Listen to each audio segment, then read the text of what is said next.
Dans cette vidéo, donc, on va donner la définition d'une application linéaire, donc les définitions, les propriétés en fait des applications linéaires. Et je vais donner la définition comme suit. Donc en fait, je vais commencer par une petite introduction. Ce qui caractérise les espaces vectoriels, c'est leur stabilité par combinaison linéaire. Voilà, c'est la condition donc, imposée sur les espaces vectoriels. Les applications les plus adoptées à cette structure sont les applications linéaires. Application linéaire. La définition elle se présente comme suit. On appelle application linéaire de E dans F, toute application F de E dans F, vérifiant les deux propriétés suivantes.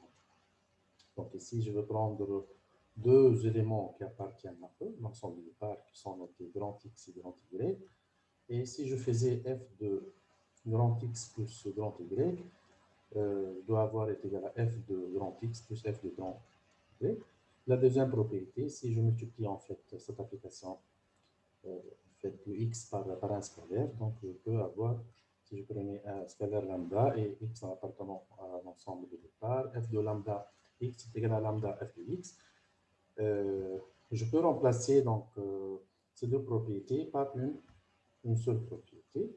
Donc f elle est dite une application linéaire. Si je prenais en fait deux éléments de l'ensemble des parts notés x et y, si je prenais alpha et bêta appartenant à R, donc le f de la combinaison linéaire, c'est-à-dire le f de alpha x plus bêta y est égal à alpha f de x plus bêta f de y. Et comme ça, donc, je peux parler d'une application linéaire. Donc, ici, j'avais quelques exemples. Donc, je vais choisir quelques exemples pour voir si on a une application linéaire ou bien non. Donc, exemple 1, exemple 2.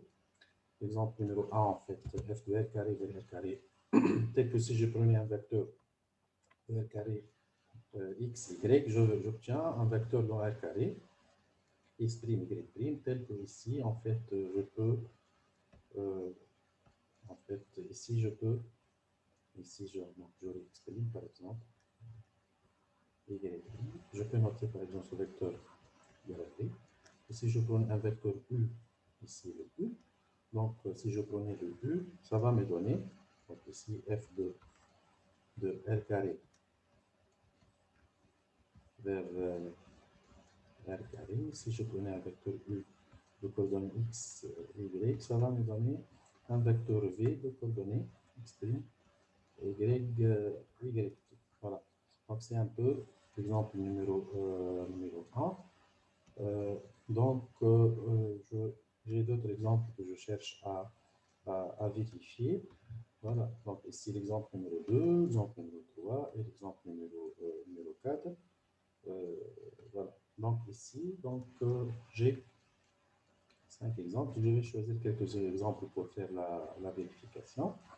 Et juste ici, étant donné que, juste avant que je traite ces exemples, je vais donner en fait quelques appellations, quelques remarques. En fait, il faut dire ici que si je parle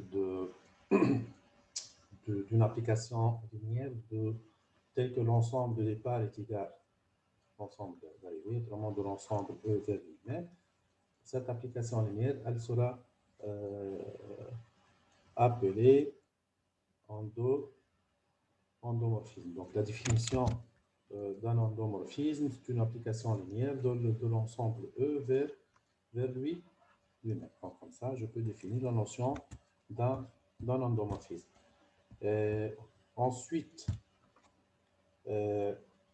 en fait, si de plus f est une application linéaire bijective, dans ce cas, je parle d'un isomorphisme. Donc, l'application linéaire bijective, donc je parle d'un isomorphisme. Et si en plus, j'ai une application linéaire de E, dont E en plus elle est bijective, je parle d'un automorphisme. Donc ici, juste les appellations qui diffèrent. En fait, un automorphisme, c'est une application linéaire de E vers E. Isomorphisme, c'est une application linéaire bijective. Et automorphisme, c'est un endomorphisme et un isomorphisme. Autrement, je peux dire que en fait, c'est une application linéaire de E vers lui-même, telle que F, elle est bijective. C'est juste ici les appellations qu'on utilise pour noter une certaine application linéaire. Voilà. Donc, je vais revenir à l'exemple. En fait, je vais essayer de prendre un petit exemple afin de vous montrer comment peut-on démontrer qu'on travaille en fait avec une application linéaire. Donc, je vais prendre l'exemple numéro 1. Donc, f de r carré vers r carré. Si je prenais en fait un vecteur x, y, je trouve 2x plus y ou x moins y. Donc, je vais prendre l'exemple suivant. Donc, je vais traiter l'exemple numéro 1. Et en fait, je vais essayer de traiter cet exemple. Donc, j'ai l'exemple numéro 1 tel que f, en fait, donc f de r carré, f, une application de r carré vers r carré. Et en fait, si je prenais un vecteur U de coordonnées x et y appartenant à r carré, j'essaie de voir, ça va me donner un vecteur v de coordonnées. En fait, si je reviens à cet exemple, donc je vais trouver les coordonnées. Donc, je vais trouver x' et y' qui sont les coordonnées de, voilà, 2x plus y ou x moins y. Donc, ici, je vais noter 2x plus y et x moins y qui vont représenter en fait les éléments de l'ensemble d'arrivée.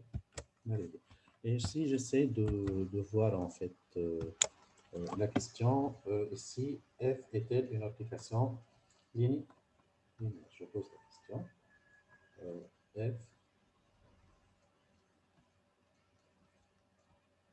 est une application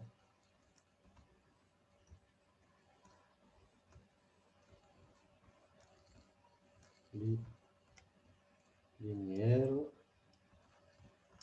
de R carré vers R carré. Et dans ce cas, donc, je vais dire que, ici, donc, je vais essayer de répondre à cette question. Ici, donc, je vais noter la réponse. Je vais dire que F est une...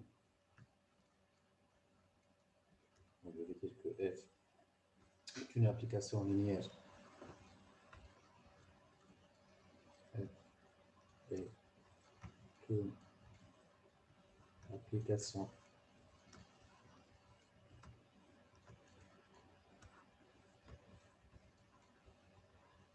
une application linéaire de R carré vers R carré si, et c'est ici, bon, ici, si je prenais par exemple, je vais prendre un vecteur U de coordonnées, ou bien je vais noter U1 de coordonnées X et Y, appartenant à l'ensemble d'arrivée R carré. Je vais prendre un deuxième vecteur U2 de coordonnées X prime, par exemple, Y prime, si appartenant à l'ensemble de départ R carré. Et si je prenais deux scalaires, de alpha, bêta appartenant à R, qu'est-ce que je dois vérifier? Il faut que f de alpha U1 plus bêta E2 est égal à quoi? Est égal à alpha f de U1 plus bêta f de E2.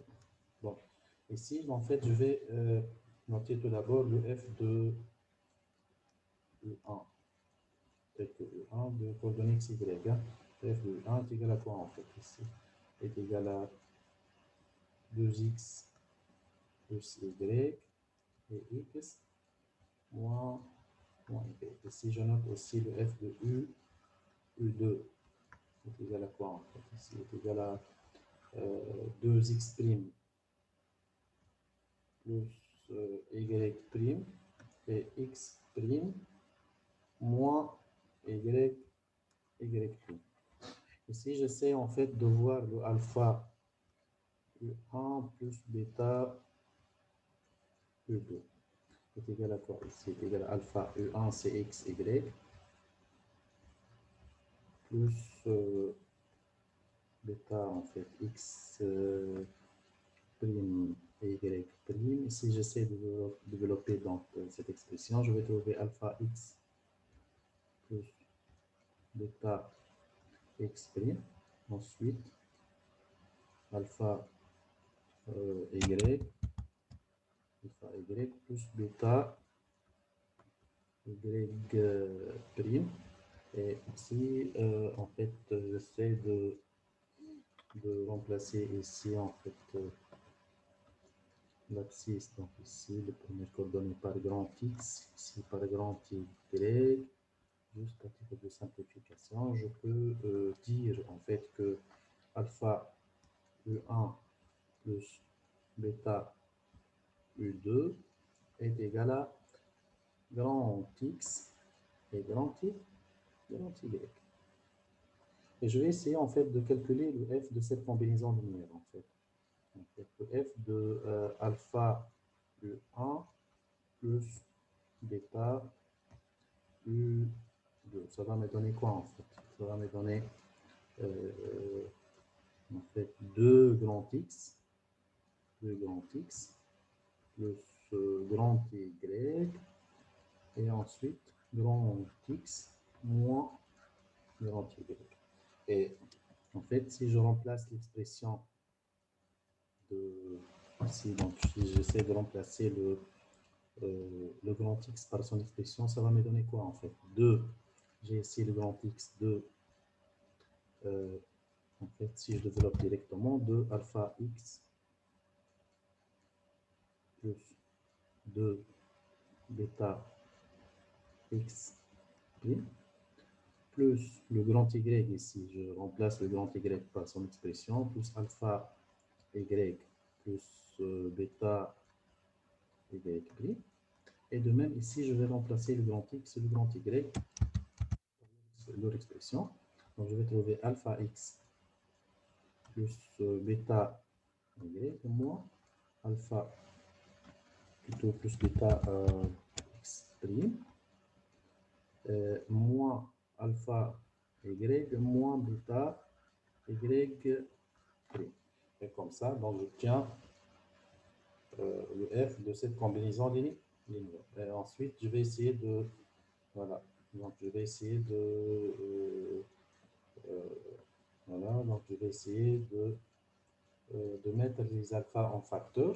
Donc, ici, qu'est-ce que ça va... Les éléments qui contiennent alpha vont être mis en facteur.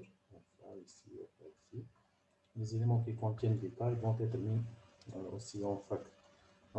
Ici, les éléments qui contiennent bêta. Voilà. Et voilà. Et ensuite, je vais essayer en fait de mettre le alpha facteur de 2x plus y. Donc ça au niveau du premier rang. En deuxième rang, je vais trouver x moins y. Plus bêta facteur de quoi en fait? Plus bêta facteur de 2x prime plus y prime.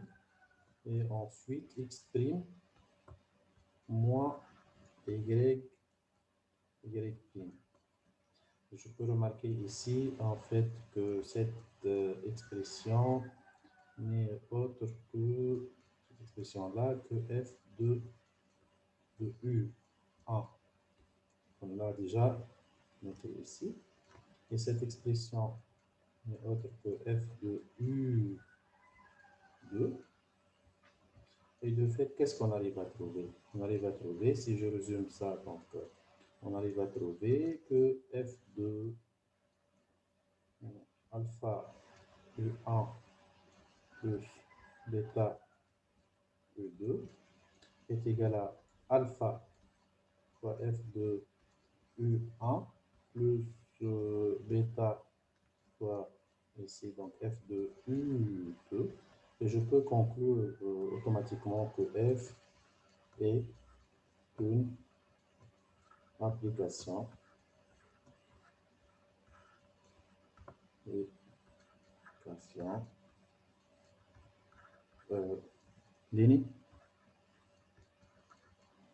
linéaire.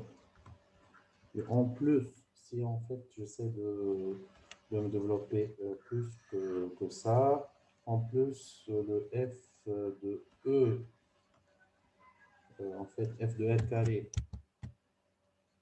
ici donc f de R carré vers R carré, en fait l'ensemble de départ est égal à l'ensemble d'arrivée, automatiquement je peux dire que f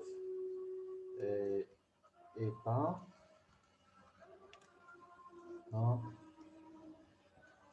endomorphisme.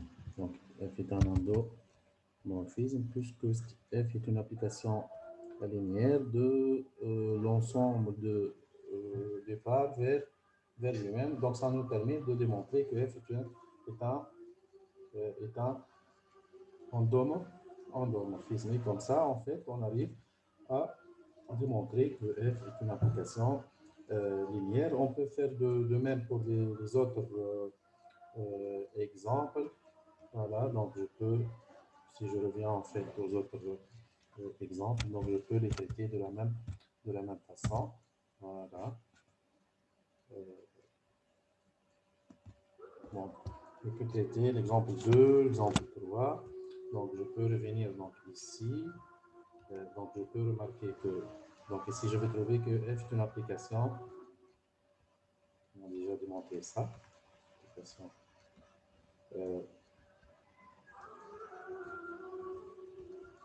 linéaire. De même ici, donc f ne sera pas une application linéaire. Une application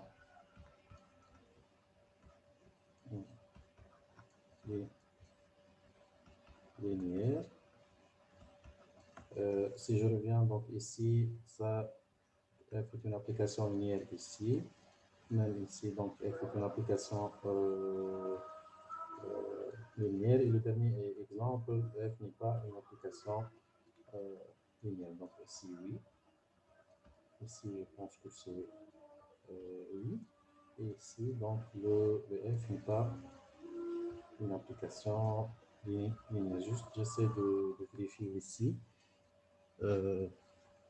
Voilà, donc je vais trouver le résultat suivant. Donc, je vais trouver que 3 applications, ce sont des applications linéaires et 2 applications ne sont pas des applications linéaires. Et comme ça, en fait, on achève la partie concernant les applications linéaires et comment je démontre soit si je pars d'une application linéaire ou bien si je pars en fait de notion d'un endomorphisme qui revient de même à démontrer que f est une application linéaire, mais juste on vérifie que je travaille dans l'ensemble de E vers lui-même, et de même ici la définition d'un isomorphisme qui représente une application linéaire bijective et l'automorphisme qui représente l'endomorphisme, l'isomorphisme en même temps, et comme ça en fait on arrive à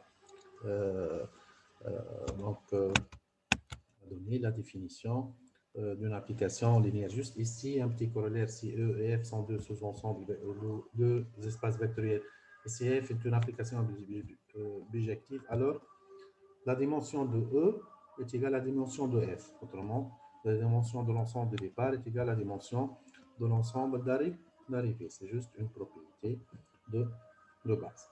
Donc, on va passer pour la dernière partie qui représente à définir la notion de noyau, image le rang d'une application linéaire. Voilà. Comme ça, on achève cette partie qui correspond à la présentation des applications linéaires.